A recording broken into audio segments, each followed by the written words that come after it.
Irmãos, nós continuamos então hoje a nossa série sobre missão e missionalidade. O tema hoje é a cidade, a missão e a cidade, e nós vamos começar, como temos feito, com testemunhos de irmãos que têm tido experiências missionais. E eu quero chamar a Rafaela aqui na frente. A Rafaela, para quem não sabe, gente, ela é artista e ela que fez aquela obra de arte que está na entrada ali do salão, não do salão, né, na entrada do prédio, e que representa os 3 meios de graça. Às vezes o pessoal pergunta o que é aquilo. São os 3 meios de graça: a palavra de Deus, o sacramento da ceia e a oração. Então agora vocês sabem quem fez. E a Rafa vai trazer agora, compartilhar com a gente o seu testemunho.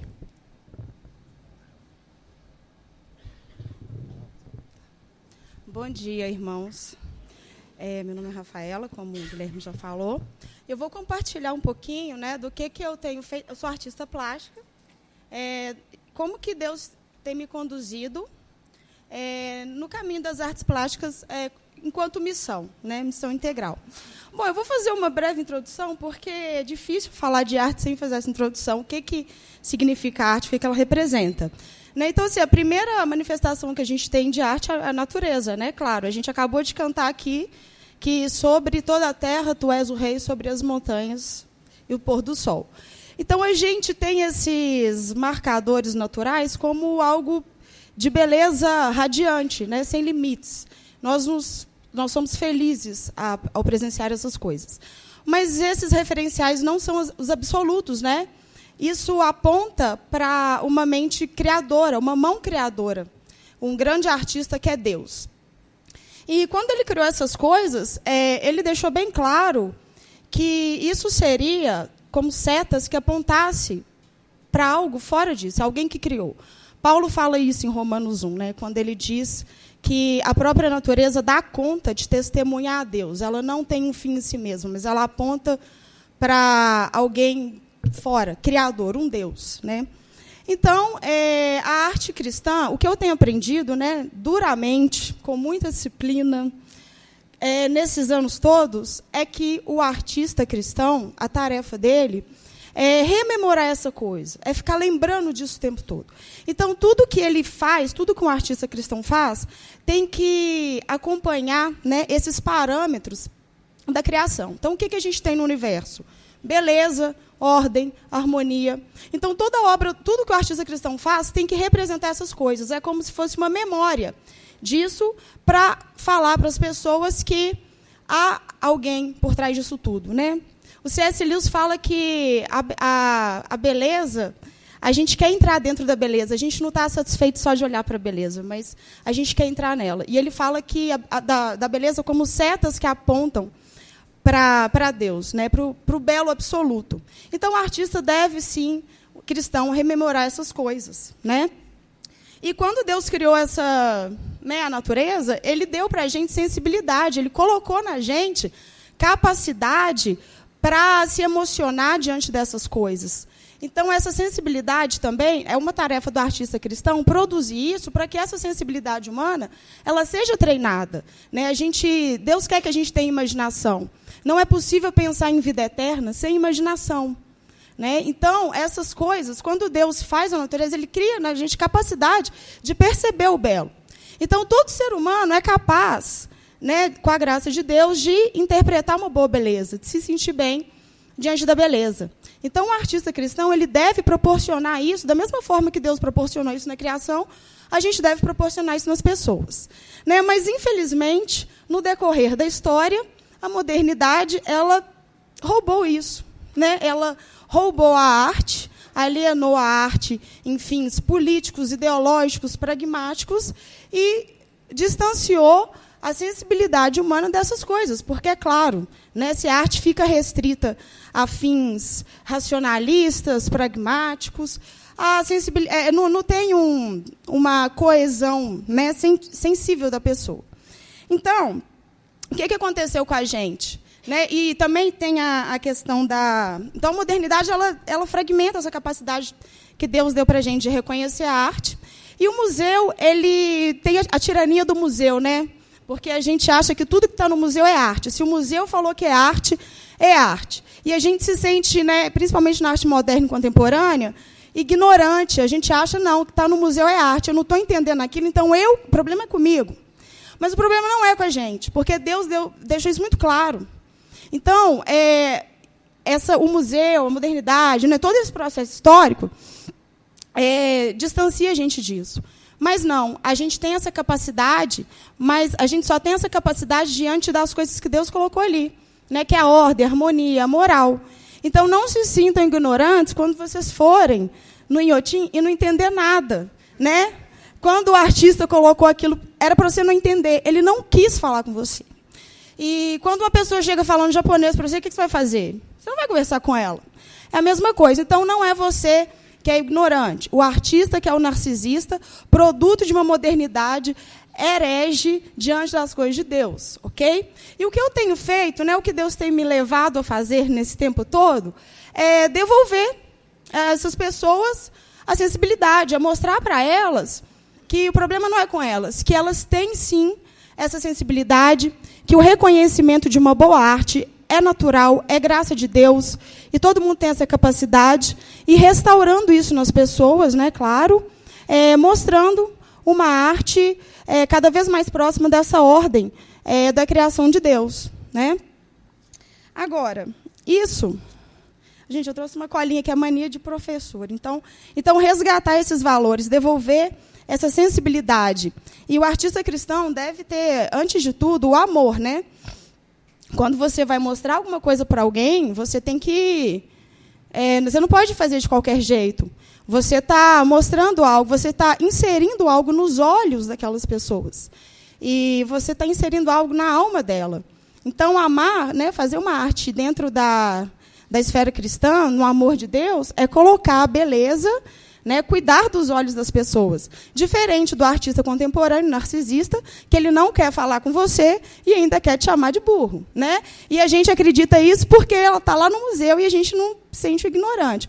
Mas não é isso. Se Deus deu isso para a gente é capaz de reconhecer uma boa arte. Né? Então, a nossa crítica, a crítica intuitiva, aí pode, né, ela tem validade, ela tem valor. E outra coisa, né? E para isso, né, estou falando isso, que eu tenho procurado colocar ali nas obras beleza, harmonia, estudar muito, não fazer de qualquer jeito, não apresentar qualquer coisa. E eu tenho dado um curso de História da Arte também, onde as pessoas me procuram e falam assim, eu quero chegar lá em Inhotim, quero entender tudo. A pessoa se sente já ignorante na arte. E dentro de todo um processo histórico, ela chega à conclusão que ela não precisa, porque se o artista quisesse falar com ela, que ela entendesse, ele teria que ser claro. Né?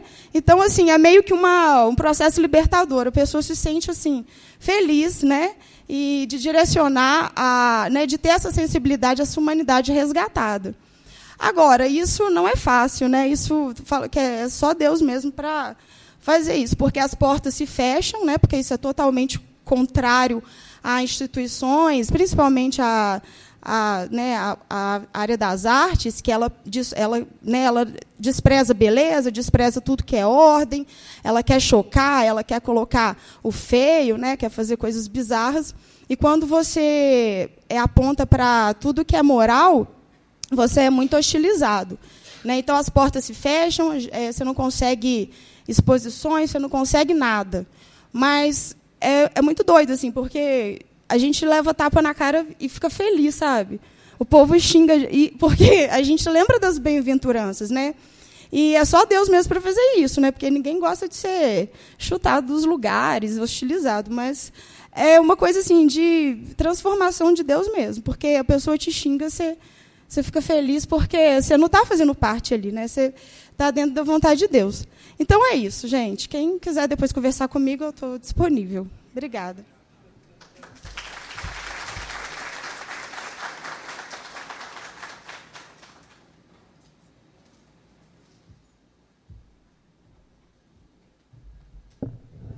Obrigado, Rafa.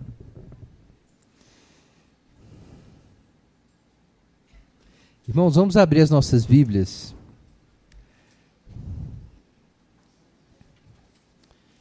em Jeremias.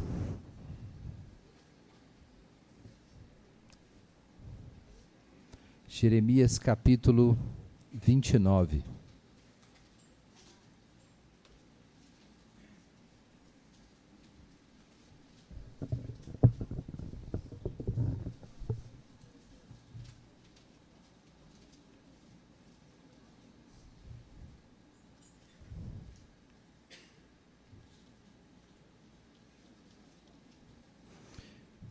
Jeremias 29, versos 1 a 14.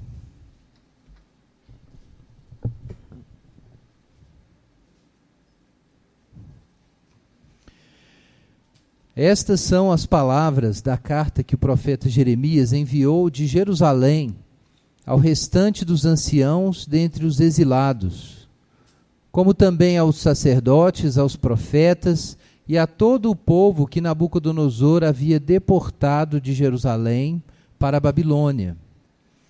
Isso se deu depois que o rei Joaquim, a rainha mãe, os funcionários do palácio, os chefes de Judá e Jerusalém, os carpinteiros e os artífices haviam saído de Jerusalém para o exílio.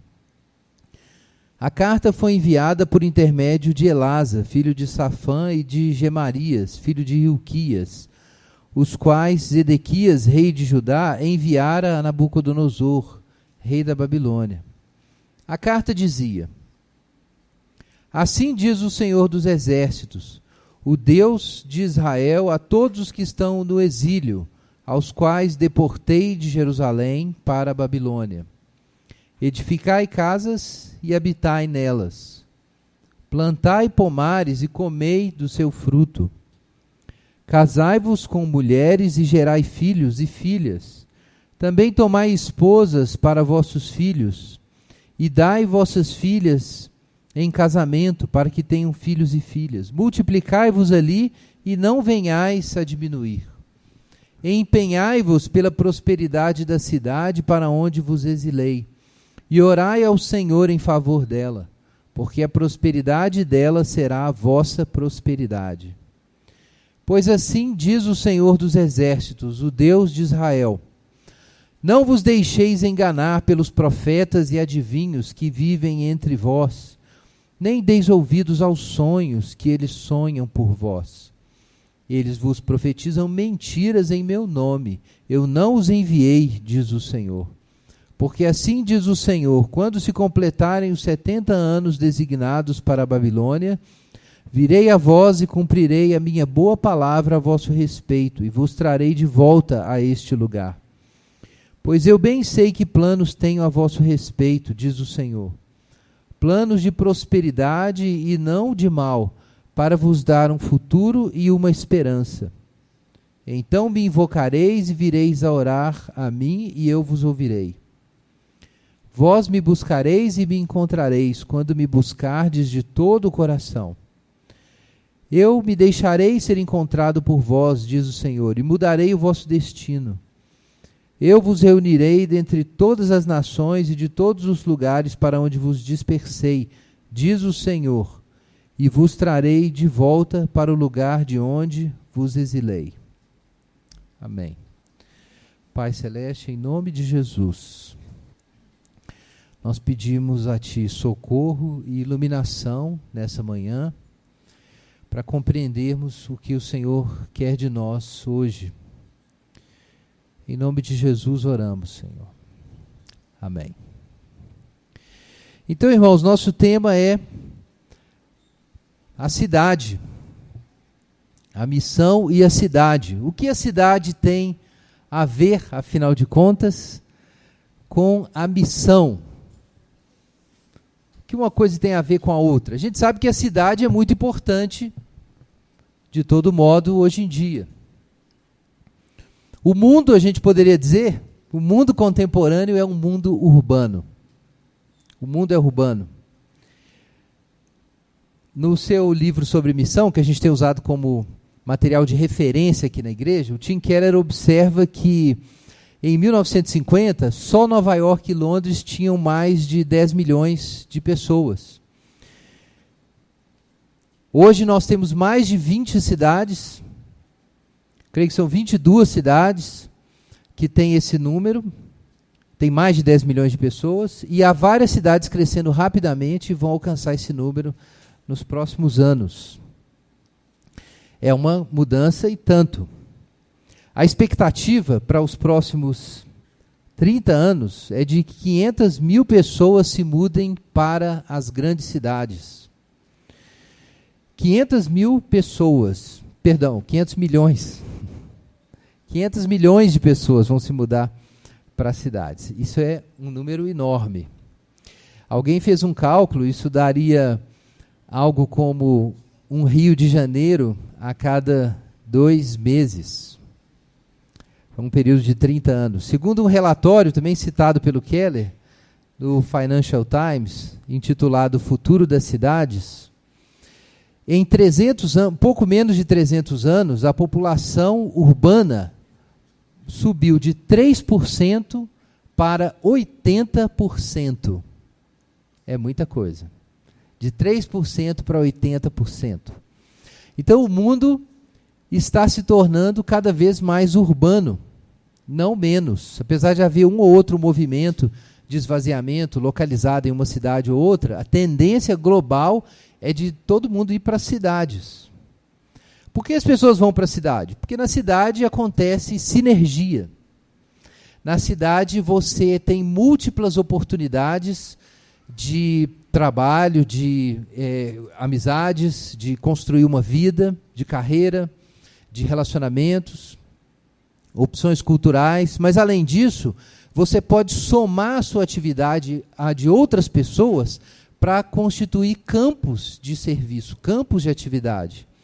E o que acontece com essa sinergia é que o resultado, acontece um tipo de emergência, né? Então, o fenômeno, né, de emergência. Então, o resultado da soma de várias pessoas trabalhando é mais do que o trabalho de cada pessoa isoladamente.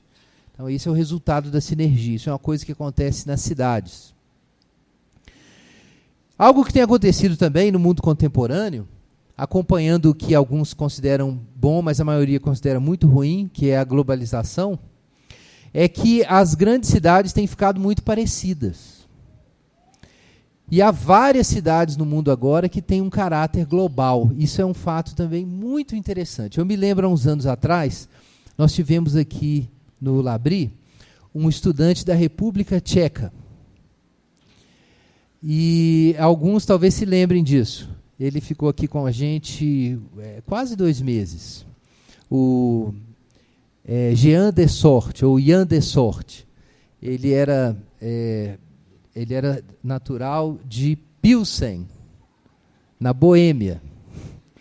Os irmãos devem imaginar a graça que ele encontrou quando ele achou quando ele descobriu a Boêmia Pilsen, né? Isso não é propaganda. Mas ele achou muito estranho, tirou fotos, achou uma piada. Mas ele era de Pilsen.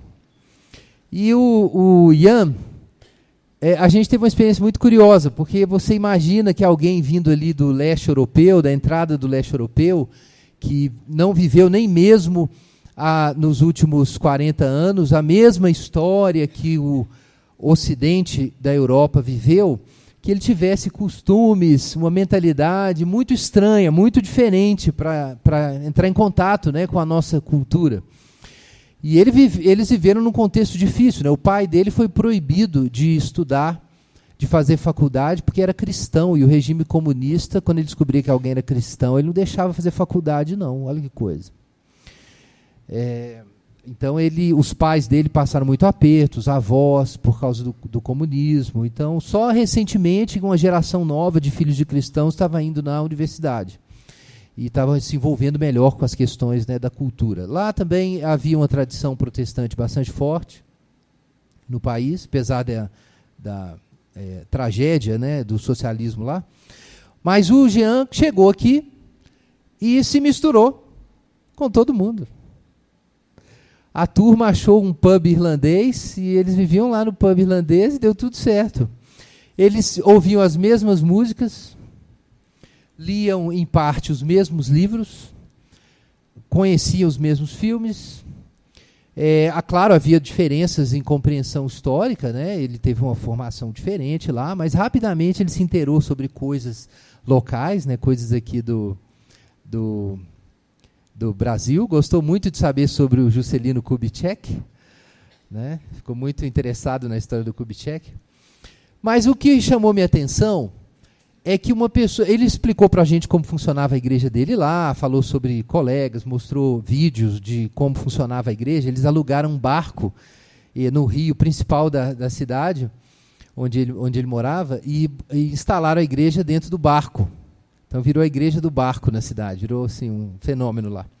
Mas eu achei muito interessante notar que a distância cultural entre o Ian e um jovem urbano brasileiro não era tão grande.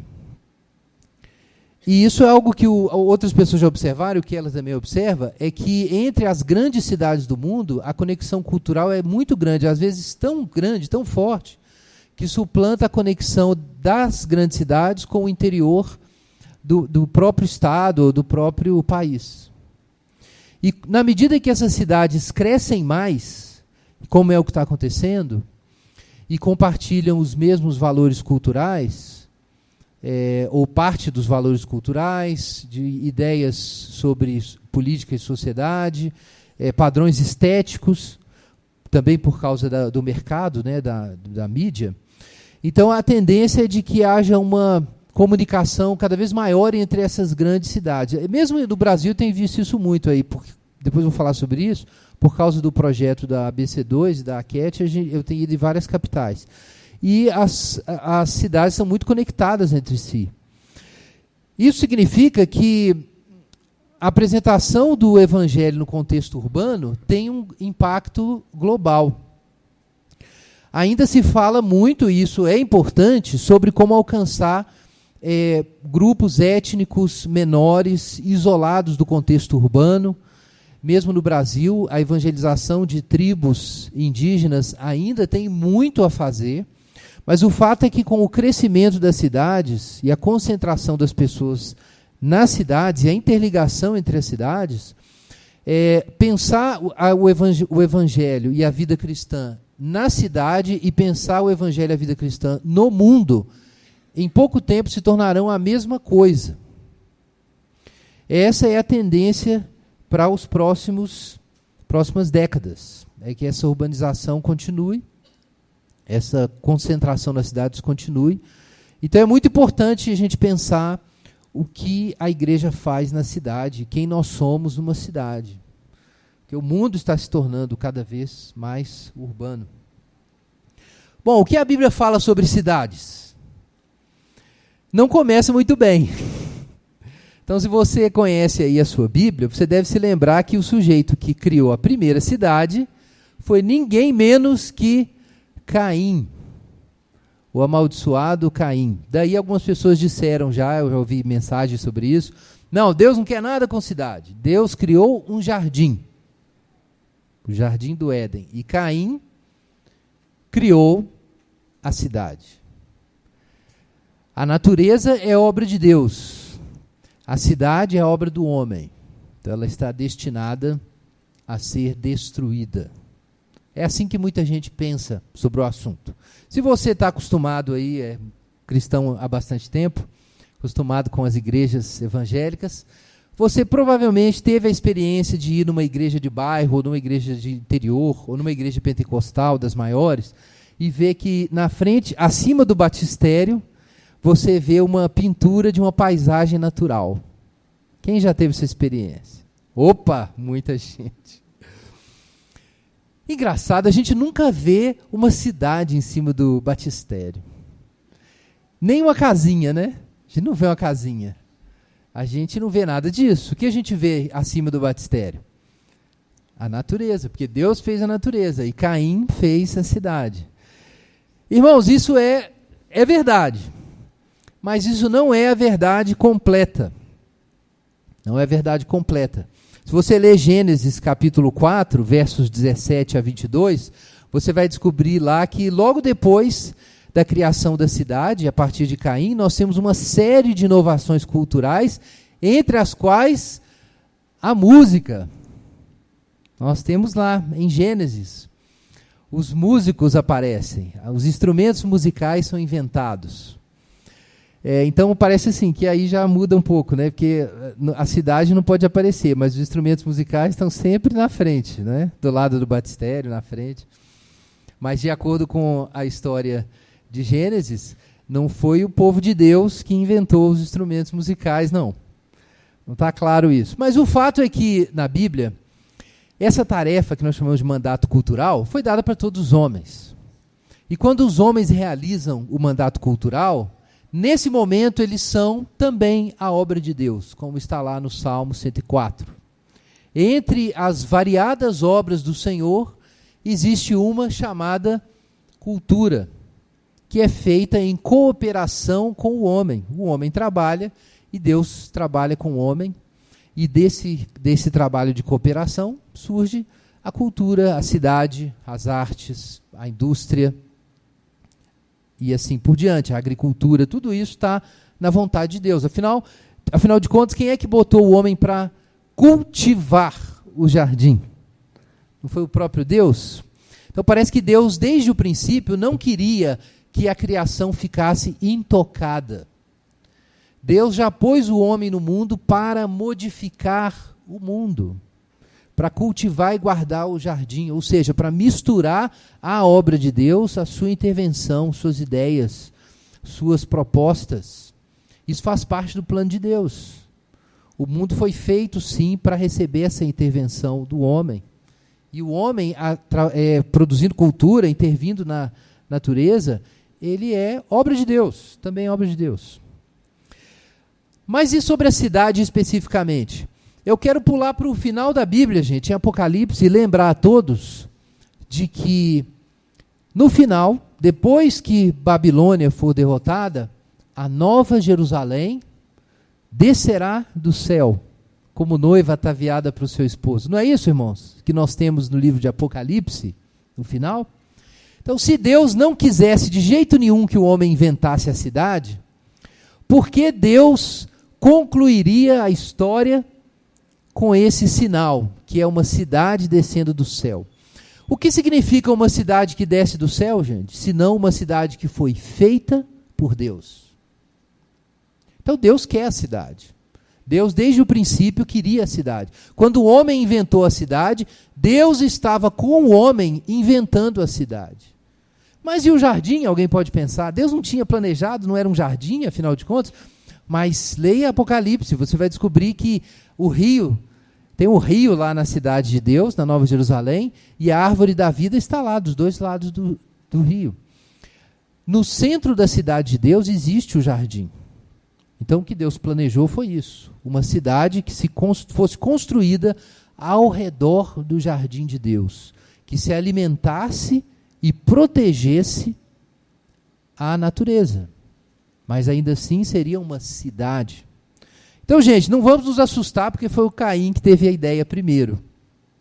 Porque realmente era o plano de Deus, sim, que a cidade existisse. Esse era o plano de Deus. Talvez você esteja pensando em coisas que outras coisas que Caim inventou, ou que os ímpios inventaram, e que você talvez tenha desprezado e considerado como obras que não são de Deus e tal. Mas é importante repensar isso, viu, irmãos? Toda atividade cultural humana faz parte das obras de Deus, e Deus ama e protege as suas obras. Mas então os homens criaram a cidade. Apesar de a gente saber que Deus tinha um plano para a cidade, os homens começaram mal.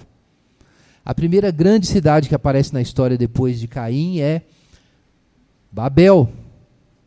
Babel é essa cidade terrível, que pretende tiranizar toda a raça humana e centralizar todo mundo no mesmo lugar, sob o domínio de um rei perverso ou de uma dinastia perversa, de Nimrod. Os reis que trabalham a partir da vontade de poder, que reúnem as pessoas para exercer sobre elas o domínio. Então Babel não é uma história bonita.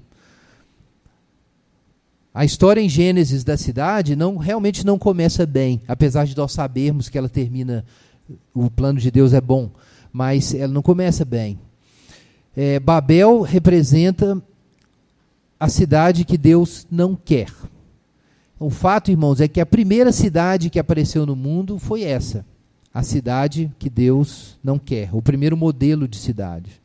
Babel é esse paradigma, é uma cidade com uma torre no centro, construída para que o nome dos homens seja lembrado e não seja esquecido. Ou seja, é uma espécie de autoafirmação do homem contra Deus e contra a sua mortalidade, contra a sua finitude. Deus diz, você vai para o pó e vai desaparecer. O homem fala, não vou. Eu vou fazer com que o meu nome permaneça para sempre. Já que eu não posso ter o jardim, eu vou construir uma torre no centro dessa cidade. E a torre representa poder e controle. É isso que representa a torre no centro da cidade de Babel. A gente já refletiu muitas vezes sobre isso. Então houve esse plano maligno desde o princípio. A ideia da cidade foi cooptada e foi utilizada por Satanás para que o homem afirmasse o seu poder e a sua autonomia contra Deus. Mas Deus, desde o princípio, gente, tinha um outro plano, que não era esse plano. E ele se revela claramente na história de Sodoma e Gomorra. Ali em Sodoma e Gomorra nós temos uma espécie de antecipação do juízo final, que Deus vai trazer sobre a cidade do homem.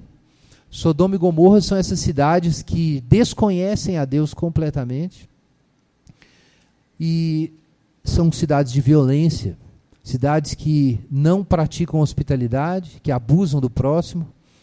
E ali está Ló, que fugiu de Abraão, não creu que Abraão era escolhido de Deus, que ele tinha que ficar junto com a família de Abraão, e decidiu ganhar a vida por conta própria. Se apaixonou pela cidade dos homens. Ele não era completamente ímpio, mas também não era completamente fiel. E se apaixonou pela cidade dos homens e decidiu fazer a vida ali. Se identificou com a cidade, amou aquela cidade, e ele e a sua família. E isso trouxe muito sofrimento. O fato é que Deus se aproximou de Abraão e avisou, olha, eu vou destruir essa cidade. Abraão intercedeu pela cidade, mas não havia justos o suficiente, e por isso a cidade foi destruída. Isso é muito significativo para nós. O fato de que não haviam justos naquela cidade. Mas então Deus tira Ló, destrói Sodoma e Gomorra, e aí a gente fica pensando, será que é só isso que a Bíblia tem a dizer sobre a cidade? Se a gente tivesse talvez na época de Abraão, a gente podia pensar isso. Caim, o amaldiçoado, cria a cidade.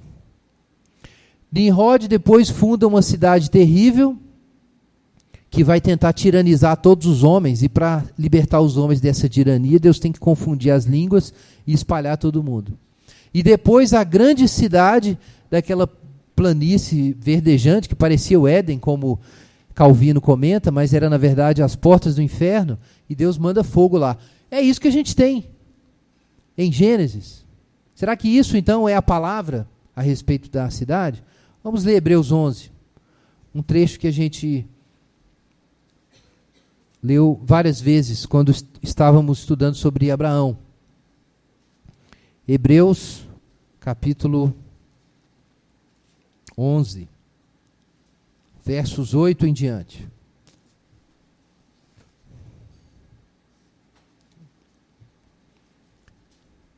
Pela fé, Abraão obedeceu quando foi chamado, partindo para um lugar que receberia por herança. E partiu sem saber para onde ia. Pela fé peregrinou na terra da promessa, como se fosse terra estrangeira, habitando em tendas com Isaque e Jacó, herdeiros com ele da mesma promessa, porque ele esperava a cidade que tem fundamentos, da qual Deus é o arquiteto e construtor. Irmãos, embora isso não apareça ali no texto de Gênesis, é fabuloso encontrar isso aqui em Hebreus, que na verdade, ao mesmo tempo que Gênesis está contando a história do fracasso da cidade dos homens, Gênesis está contando outra história, da jornada do povo de Deus para a cidade de Deus, a cidade que Deus constrói. Que cidade é essa no Antigo Testamento? Nós encontramos um exemplo dela, um símbolo dela, que é Jerusalém. Abraão ainda não sabia que ele estava caminhando para Jerusalém, mas era para lá que ele estava indo. Ele estava se dirigindo a Jerusalém.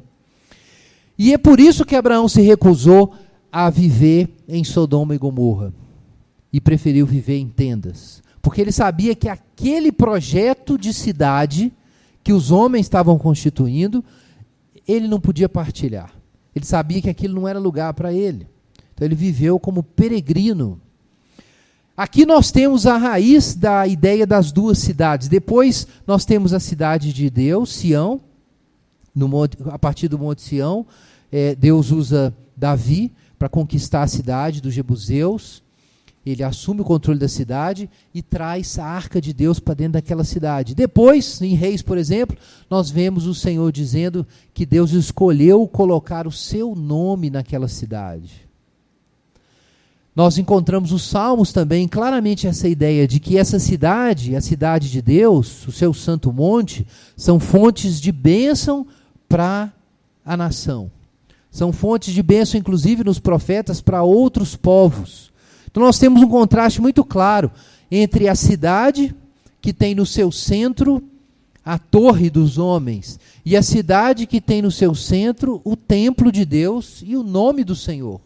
Uma cidade, como Agostinho observou, uma cidade foi feita para que os homens engrandecessem o seu nome e não fossem espalhados pela terra. É o que diz lá em Gênesis, capítulo 11. Mas essa outra cidade foi feita para que o nome de Deus fosse celebrado. Duas cidades diferentes. Eu quero citar aqui um trecho de Santo Agostinho, um clássico do pensamento teológico e político cristão. Se chama A Cidade de Deus. Fácil de conseguir, qualquer livraria você acha. Agostinho escreveu essa obra entre 413 e 426 depois de Cristo. Então vejam o que ele diz aqui no livro 14 da Cidade de Deus. Dois amores fundaram, pois, duas cidades. A saber, o amor próprio, levando ao desprezo de Deus, a cidade terrena. O amor a Deus, levado ao desprezo de si próprio, a cidade celestial. Gloria-se a primeira em si mesma e a segunda em Deus, porque aquela busca a glória dos homens, e tem esta por máxima a glória de Deus. Testemunha de sua consciência. Aquela cidade, a cidade dos homens, se ensoberbece em sua glória. Mas essa cidade diz a seu Deus: sois minha glória e quem me exalta a cabeça. Naquela, seus príncipes e as nações avassaladas veem-se sob o jugo da concupiscência de domínio, o desejo de poder. Nesta, servem em mútua caridade, os governantes aconselhando e os súditos obedecendo. Aquela ama sua própria força em seus potentados. Essa diz a seu Deus: a ti hei de amar-te, Senhor, que és a minha fortaleza. Por que Agostinho escreveu essas palavras sobre as duas cidades? Porque a igreja cristã vinha sendo acusada naquela época de ser responsável pelo enfraquecimento do Império Romano. A igreja já tinha um alcance global, nos limites da época, naturalmente. Todo o império ali estava tomado pelo cristianismo. E naquele momento, a energia do império para se defender de forças externas e manter a unidade estava muito frágil.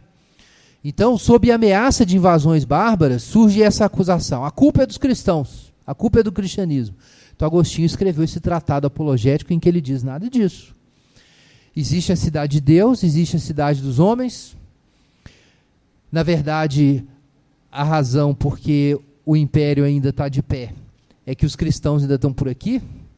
Essa cidade vai ruir, vai cair um dia. O Império Romano é uma mistura das duas cidades. Na sua estrutura e nas suas intenções, naturalmente, é a cidade dos homens. É uma cidade que está condenada. Todos os reinos do mundo estão condenados, porque eles são centrados na vontade de poder. Daí que John Milbank disse que a crítica cristã ao paganismo já foi feita. E todo o movimento moderno de tentar construir uma civilização sem Deus e baseada na liberdade e na soberania do indivíduo é uma reedição do velho paganismo que já foi refutado. É um movimento reacionário. Não tem futuro para esse negócio. Assim como o Império Romano caiu, a civilização moderna ocidental, baseada na autonomia do indivíduo, vai ruir também. Não se apegue a esse Titanic. Ela vai afundar. Mas a cidade de Deus também está ali, no Império Romano. De algum modo ela está presente. Então Agostinho diz isso, que há uma ambiguidade.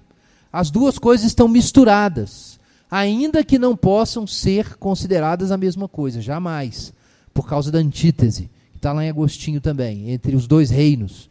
Mas então, gente, existe como Agostinho falava, Civitas Mundi e a Civitas Dei, a cidade do mundo e a cidade de Deus. Babel é o paradigma da cidade do mundo. Jerusalém é o paradigma da cidade de Deus. Mas as duas cidades estão hoje misturadas. Agora, nós sabemos que o povo de Deus são os cidadãos da cidade de Deus, que vai se manifestar publicamente, completamente, no final, quando a nova Jerusalém descer do céu. E hoje? Hoje, irmãos, nós estamos como peregrinos, como exilados. Veja aí Tiago capítulo 1.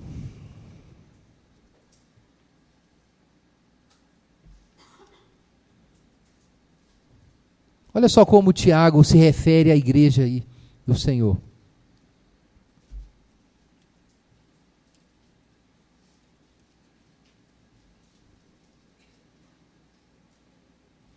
Vejam aí, Tiago, servo de Deus e do Senhor Jesus Cristo, as 12 tribos da dispersão. O que é dispersão? Por que Tiago está falando de dispersão? Veja também, se você pular 2 páginas de 1 Pedro, você vai encontrar Pedro dizendo a mesma coisa.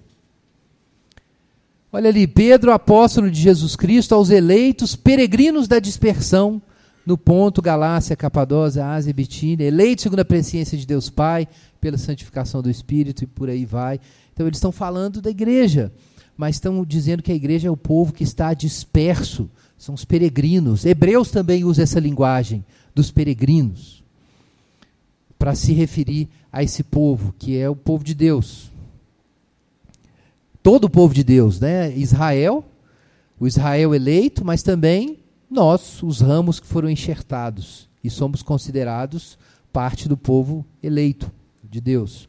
Então essa é a linguagem da peregrinação, é a linguagem da dispersão. Ela é usada no Novo Testamento, usada depois pelos pais, para falar sobre a igreja. Nós somos peregrinos nessa terra, como Abraão era peregrino. A gente tem isso em Hebreus também. Mas por que nós somos peregrinos? Porque a nossa cidade ainda não desceu. Nós ainda estamos vivendo em Babilônia. A cidade de Deus está dispersa e espalhada dentro da cidade dos homens. E esse é o contexto, irmãos, para a gente compreender o que está acontecendo aqui em Jeremias 29. Qual é a história aqui? O que está acontecendo? Israel tinha sido invadido, os 10 tribos do norte tinham sido invadidas pelos assírios em 722 a.C., e foram deportadas. Depois se fez uma mistura de gente ali que não eram mais o povo de Israel puro, original. E mais tarde, em 587 a.C., Judá, o reino do sul, onde estava Jerusalém, foi invadido pelos babilônicos, por Nabucodonosor. Na verdade, a invasão aconteceu antes, em 595 ou 598, e foi a primeira invasão, mas porque houve uma rebelião, então em 587 Jerusalém é destruída, o templo é derrubado, todo mundo deportado, uma coisa terrível, a grande tragédia do povo judeu, e surge inclusive uma grande crise teológica. Como é isso? Que Deus é esse que permite que o seu templo seja destruído em Jerusalém? Eles achavam que podiam viver de qualquer jeito e o templo ia continuar lá. Mas assim Deus mostrou para eles que ele não era só o Deus do templo, que ele era o Deus de todas as nações. Na verdade, como diz o nosso texto aqui em Jeremias, a carta de Jeremias ao povo, Deus é quem deportou Judá para a Babilônia. Deus é quem lançou o seu povo para a Babilônia e arrasou a sua cidade. Então isso acontece sob Nabucodonosor II, e o povo está ali agora, naquela situação terrível, com as suas promessas, suas profecias messiânicas, seus salmos, seu Pentateuco e tentando compreender o que aconteceu. Deus abandonou a gente, Deus vai trazer um grande julgamento sobre Babilônia, o que vai acontecer daqui? E surgiu um profeta chamado Ananias, que diz o seguinte: olha, vocês não vão ficar aqui. Em 2 anos nós vamos voltar para Jerusalém. Em 2 anos nós vamos voltar para a terra. Então vocês não precisam se preocupar, não se apeguem, não assumam responsabilidades. Deus vai destruir Babilônia. E o povo sabia muito bem o que Babilônia representava. Esse crescimento do Império Babilônico era um sinal de uma renovação de um projeto antigo que Deus julgou. Então isso na cabeça dos israelitas parecia uma grande derrota. Seria quase como se fosse hoje uma refutação ateísta. Como se fosse uma prova de que assim, Deus não estava nem aí para eles e não havia futuro. Então surgiu esse profeta, aparentemente um profeta da esperança. Não dessa, né, naturalmente. Mas um homem trazendo esperança para o povo, dizendo: olha, em 2 anos nós vamos embora. Deus vai destruir essa cidade. Então não façam compromissos aqui, não comprem, não gastem dinheiro, não tenham famílias, fiquem onde vocês estão, na posição que vocês estão, porque em 2 anos a gente volta. Essa era a mensagem do desengajamento. Já que nós somos peregrinos, já que essa não é a nossa terra, o que nós vamos fazer aqui? Nada. Porque aqui é Babilônia. E Babilônia, o destino de Babilônia é a destruição, é o juízo, e nós vamos para Jerusalém. Então não vamos fazer nada aqui. Gente, essa é a situação, então, que motiva a carta de Jeremias. O que é que nós devemos fazer enquanto estamos no exílio? Nós entendemos que existe a cidade dos homens e que nós não podemos nos confundir com essa cidade. Existe a cidade de Deus. Mas o que nós devemos fazer enquanto aguardamos o exílio? Exílio é a condição, enquanto estamos no exílio. Exílio é a condição dos crentes, no sentido de que não pertencemos a esse mundo. A gente acabou de ler lá em Tiago e Pedro.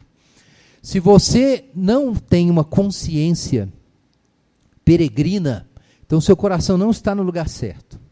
Então você pode consultar aí seu coração. Nesse ponto, Ananias não estava errado, não. Esse é um lado da verdade. Você não pode se sentir totalmente parte da cidade dos homens. Você precisa manter sua consciência peregrina. Como é que a gente faz isso, Guilherme? Você precisa se lembrar da sua cidade. Você precisa fazer como Abraão, que aguarda a cidade que Deus constrói.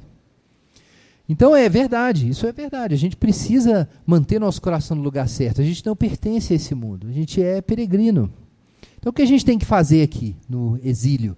A gente precisa orar e se arrepender e buscar a Deus. É o que diz o texto de Jeremias 29. A gente leu aí nos versículos 12 em diante. Me invocareis, orareis a mim e eu vos ouvirei. Vós me buscareis e me encontrareis quando me buscardes de todo o coração. Então veja aqui, esse é um ponto importante. Enquanto você está em Babel, você precisa saber aonde está o seu coração. A gente tem que viver em Babel? Então, tá bom, mas o coração tem que estar no lugar certo. Jeremias é muito claro, ou o Senhor é claro por meio de Jeremias. Eles vão encontrar o Senhor se o Senhor for buscado de todo o coração, e o Senhor quer ser encontrado, é o que diz o versículo 14. Eu me deixarei ser encontrado por vós e mudarei o vosso destino. Então, enquanto nós estamos em Babel, nosso coração precisa estar em Jerusalém. Nosso coração precisa estar no Senhor, a ponto de nós sermos capazes de pedir a Deus que mude o nosso destino e que nos congregue das nações e nos leve para Jerusalém. Então esse é um ponto muito importante antes da gente pensar em qualquer outra coisa aqui no texto de Jeremias sobre a nossa missão, nosso dever na cidade. Não é possível ser Jerusalém em Babel se o nosso coração ficar apaixonado por Babel. se o nosso coração for engolido por Babel. Não tem jeito de você dar seu testemunho. Você vai virar mais um membro da cidade. Meramente.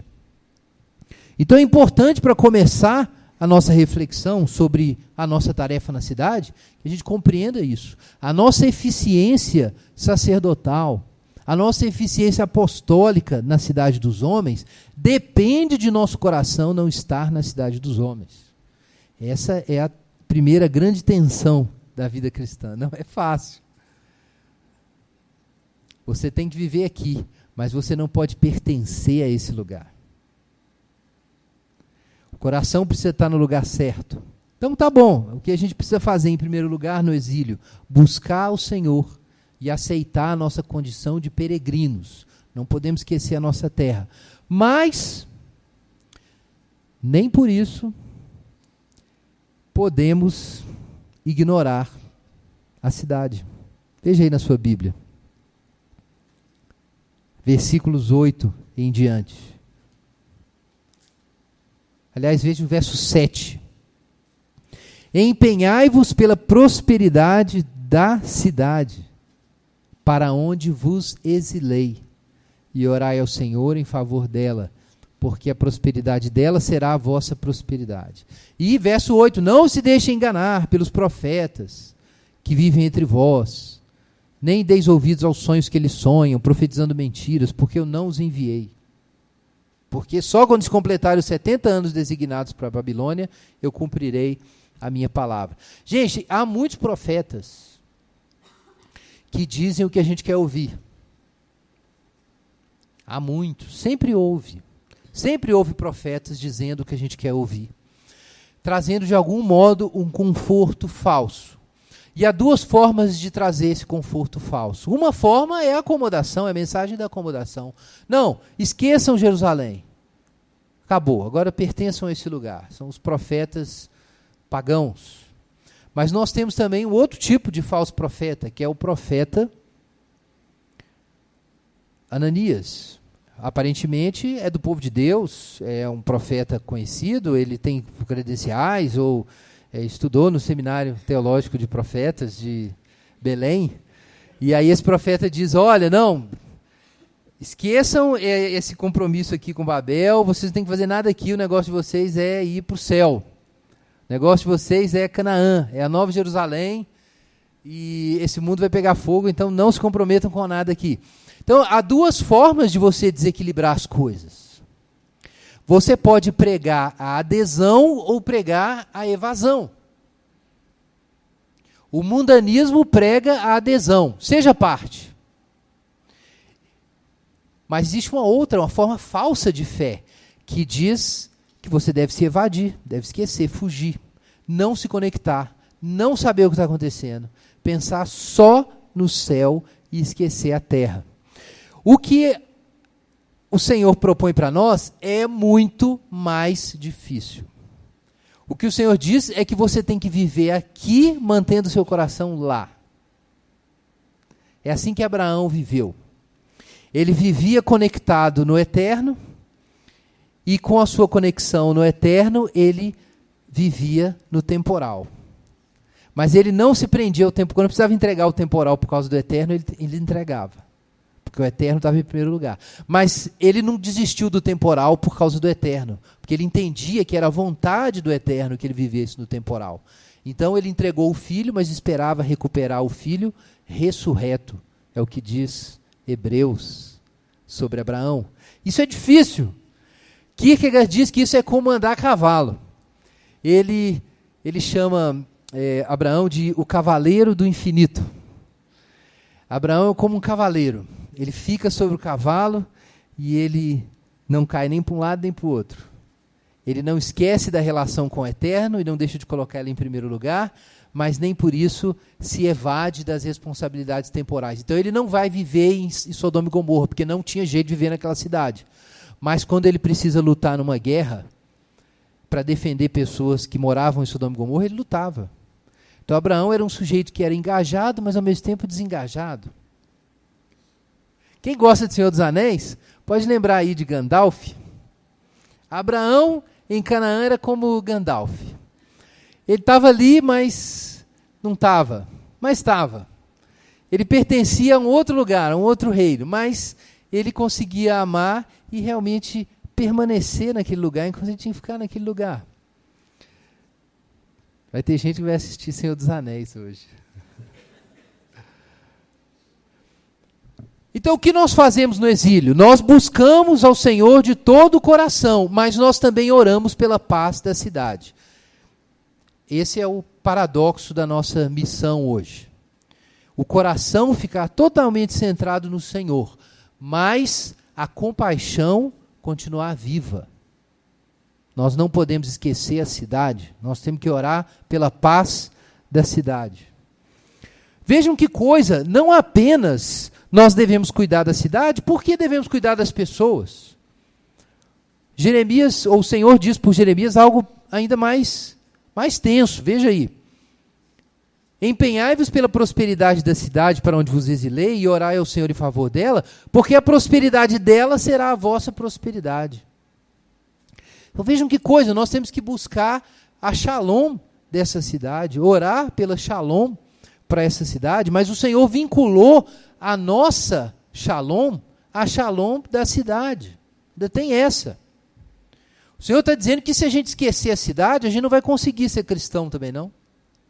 Nada vai funcionar na nossa vida cristã se a gente tentar viver a nossa vida cristã ignorando a cidade com suas demandas, seus desafios. Não vamos conseguir também. Nosso bem-estar espiritual, integral, completo, depende de olharmos para a cidade. Vejam que coisa. Então, nosso coração precisa estar no Senhor. Mas nós temos que tratar a cidade como se fosse o nosso corpo. Parte de nós a gente não pode ignorar. A gente não pode contornar a cidade. Então vejam só, o que Deus estava ensinando para o povo dele. É comum dizer-se que depois que o povo foi, que através do exílio, a partir de Nabucodonosor, Deus estava ensinando o povo sobre idolatria. E estava, na verdade, o povo estaria desaprendendo a idolatria. Acho que muitos de vocês devem ter ouvido já essa história. Que o povo voltou de Babilônia curado, né? Nunca mais se ajoelharam diante de uma imagem de escultura. Eles eram tão afeitos a isso antes do exílio, mudaram completamente. Chega no Novo Testamento, você não vê imagem de escultura, nada disso. É verdade que a idolatria mudou um pouco de caráter, ela ainda estava presente. Mas aqueles ídolos tradicionais, eles esqueceram. Mas, irmãos, não era só isso que Deus estava ensinando Israel, o seu povo, Judá. Não era só que eles deviam esquecer dos ídolos. O Senhor estava ensinando outra coisa que também havia sido exigida de Israel lá atrás, quando Deus enviou Moisés para tirar o povo do Egito. É que eles eram nação santa e sacerdócio real. Deus escolheu Israel para que Israel o adorasse no deserto, mas também para que Israel existisse no mundo como um povo escolhido, para cumprir a promessa de Abraão, que eles iam ser bênçãos para todas as nações. Então, irmãos, Deus não está apenas dando uma lição a Israel sobre idolatria, Deus está dando uma lição sobre missão.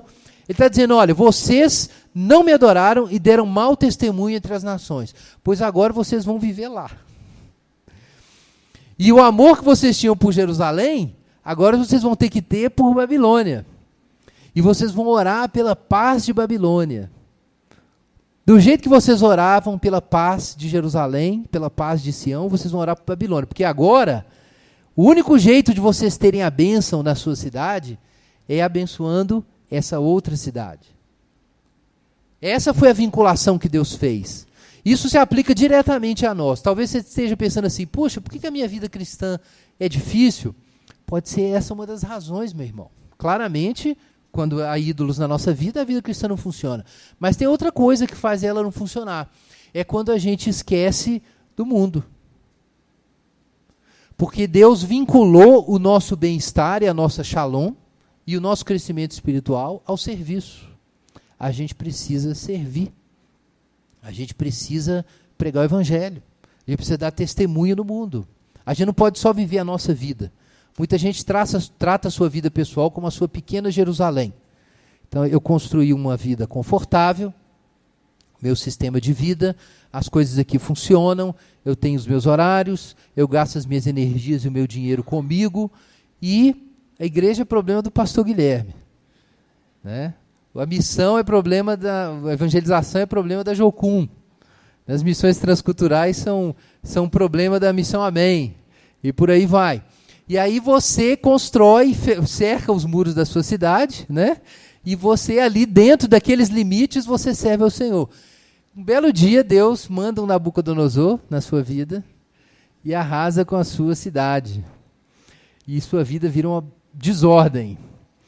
Pode ser que Deus esteja te mandando para outro lugar mesmo, tirando do seu conforto. Por quê? Porque o seu bem-estar deve ser mediado pelo serviço a Deus, serviço aos homens. Aí você vai receber a bênção também. Esse é o caminho que Deus estabeleceu. Você tem que perder a vida para ganhar, não é assim? Deus faz um negócio ao contrário.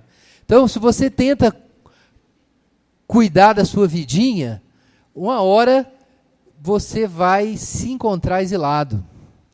E Deus não vai deixar, meu irmão, isso acontecer.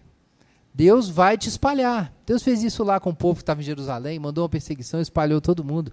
Deus faz isso. Então Deus vai de algum jeito, Deus vai arrancar você de dentro de si mesmo.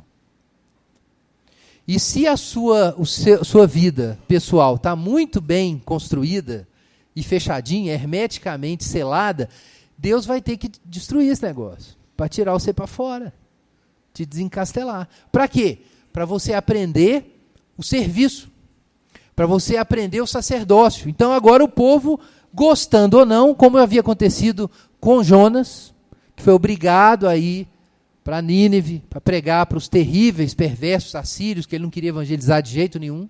Ele queria antes que o fogo caísse lá, destruísse a cidade, ele teve que ir. Agora Deus não trouxe só Jonas, Deus tirou a nação inteira de Jerusalém e falou, vocês vão sair daí, na marra.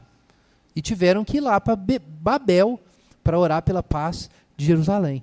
Então, irmãos, vejam que coisa. Nós temos que manter o nosso coração no Senhor, mas nós não podemos ignorar a cidade. E se a gente ignorar a cidade, Deus vai nos arrancar de nós mesmos e nos jogar na cidade. Nós vamos, de um jeito ou de outro, para lá. Feridos, caídos, com problemas, sofrendo, mas nós vamos ter que fazer isso. O que o povo estava aprendendo? Aprendendo o sacerdócio. Vocação não é estar aonde desejamos. Está lá em 1 Coríntios 7. Talvez você se lembre desse texto. Cada um permaneça na vocação em que foi chamado. Foi chamado sendo judeu? Permaneça judeu. Foi chamado sendo gentio? Permaneça gentio. Foi chamado casado? Fique casado. E assim por diante. O que é o plano que Deus está comunicando ali em Coríntios 7? Que o chamado de Deus não é só o lugar para onde a gente vai ou a função que a gente vai desempenhar. O chamado também é a situação na qual nós o encontramos. Vocação não é apenas estar aonde desejamos. Vocação é ser alguém aonde nós estamos. O povo foi lançado em Babel. Então, qual é a vocação de Jerusalém quando Jerusalém está em Babel? Ser Jerusalém lá. Encarar a vocação do Senhor é você olhar ao redor e fazer essa pergunta. O que eu posso fazer pela Shalom desse lugar? O que eu posso fazer pela Shalom dessa cidade? Ou dessa parte da cidade na qual eu estou? Ou desse pedacinho da cidade na qual eu estou? Deus quer que a gente aprenda o culto verdadeiro e desaprenda a idolatria. Deus quer também que a gente esqueça a autoproteção e aprenda o sacerdócio. E é por isso que nós somos peregrinos na terra. Qual seria a razão, meus irmãos? Que outra razão haveria para Deus nos deixar aqui no mundo? A gente não ir embora para o céu logo. Jesus já ressuscitou? Os poderes da ressurreição já foram liberados na ordem presente? Se Deus fizer assim, a gente ressuscita. Então por que essa pinóia? Por que a gente tem que ficar aqui? Tem uma razão, meu irmão. A razão por que Deus não te matou e não te levou ainda é porque você tem que trazer shalom onde você está. Como Paulo diz em Coríntios 7. Se você está casado com um incrédulo, não se divorcie. Por quê? Porque o marido crente santifica o cônjuge e os filhos, né? Santifica a família, né? O cônjuge descrente e os filhos. E vice-versa. A esposa crente santifica a sua casa. O que Deus quer? Que você santifique o lugar que você está. Que você traga shalom para o lugar onde você está. É por isso que você está aqui. Eu pensei que era para outra coisa, para aquele concurso que eu estou... Não, meu irmão. Não é o concurso. Talvez Deus te abençoe e você entre lá, mas se você passar no concurso e entrar, então, essa é a pergunta que eu te faço. Você é um peregrino. Nesse trecho da peregrinação, você fará o quê? O que é shalom? Eu estou falando de shalom aqui, não expliquei. O que é shalom? Shalom não é meramente o bem-estar. Vou citar aqui um trecho de Schaeffer, no livro Como Viveremos. O que muitas pessoas pensam que é paz, viver em paz. Talvez você esteja pensando nisso. Vamos ouvir Francis Schaeffer. A maioria das pessoas adotou uma visão reduzida a 2 valores: paz pessoal e prosperidade. Paz pessoal significa ser deixado em paz e não ser incomodado pelos problemas alheios, sejam eles problemas mundiais ou locais. Significa poder viver sua própria vida, reduzindo ao máximo a possibilidade de ser incomodado. Paz pessoal significa ter seu próprio estilo de vida. Seu estilo pessoal sem ser perturbado, não interessando as consequências na vida de meus filhos e netos. Prosperidade significa um extraordinário e sempre crescente padrão de vida material, uma vida feita de coisas, coisas e mais coisas, um sucesso medido por um nível cada vez maior de abundância material. Então, Schaeffer fala sobre a cultura da paz pessoal e da prosperidade como ideal de felicidade contemporâneo. Então, muitos cristãos, quando leem aqui sobre a paz, né, orai pela paz de Jerusalém, né, porque a prosperidade dela será a vossa prosperidade. A pessoa pensa isso, né? Então é para eu ter tranquilidade na minha vida, para eu ficar bem, não ter que me preocupar com nada. Mas shalom na Bíblia é mais rico do que isso. Shalom não é simplesmente você não ser perturbado e cuidar da sua vida, ou da sua vidinha. Shalom, nas Escrituras, é uma situação global, que envolve, em primeiro lugar, claro, a comunhão com Deus. Não existe shalom se não existe comunhão com Deus. Mas shalom é mais do que isso. Shalom é saúde, é justiça, é fertilidade, longevidade. Muita gente, por exemplo, hoje não quer ter filhos porque quer ter sossego. E acha que isso é paz. Mas na Bíblia, shalom era fertilidade. Shalom era ter muitos filhos, ter uma descendência, ter um monte de filhos, um monte de netos. Isso era shalom. Por que muita gente não quer ter filhos? Porque é narcisista, egoísta, autocentrado. Por quê? Porque o filho vai tirar a sua oportunidade de gastar mais, de sair toda hora que você quiser, de viajar para onde você quiser. Você tem que dar exemplo, isso é um saco. Então, muita gente não quer ter filho, não quer saber de filho. Porque, na verdade, é um egoísta doente. Muitos casais planejam isso. Realmente planejam isso. Mas eu estou dando um exemplo, tem outras coisas. Paz pessoal não é você ficar bem e o mundo se estrubicar. E a injustiça no mundo? E a injustiça na cidade? Nós temos parte com isso. Shalom bíblica envolve justiça. Envolve o auxílio do necessitado. Não envolve apenas a ausência de guerra, no sentido total, a guerra total, né, a violência, o uso de armas e assim por diante, mas envolve o fim da violência. E a gente vive hoje uma cultura de violência, violência simbólica, inclusive, muito grande, entre grupos sociais, entre movimentos sociais. Então, o shalom na Bíblia é uma coisa mais ampla, é uma coisa integral. É uma ausência, sim, de conflito, mas num sentido total. É o reino integral de Deus. Agora vejam o mais irônico nessa ordem que o Senhor dá.